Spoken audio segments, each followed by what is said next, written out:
اعوذ باللہ من الشیطان الرجیم، بسم اللہ الرحمن الرحیم۔ ہم کو حمیدی نے یہ حدیث بیان کی، انہوں نے کہا کہ ہم کو سفیان نے یہ حدیث بیان کی۔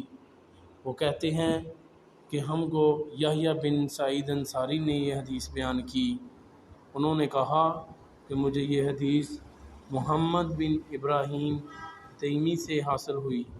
انہوں نے اس حدیث کو علقمہ بن وقاص لیثی سے سنا۔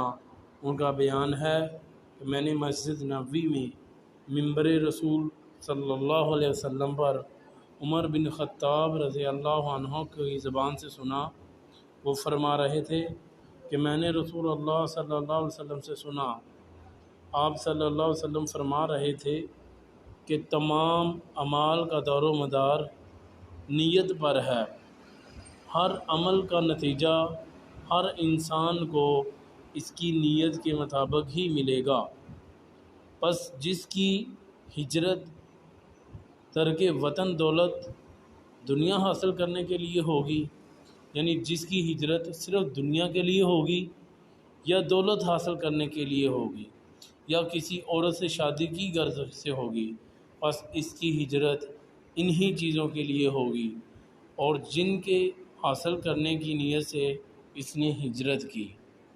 اور اگر کسی نے اسلام کے خاطر ہجرت کی، وہ ہجرت کا ان کو ثواب بھی ملے گا، اور جنہوں نے اس غرض سے ہجرت کی کہ مجھے دولت ملے گی یا میں شادی فلانی عورت سے کروں گا، تو اس کا اجر ان کو ان کے لحاظ سے ملے گا۔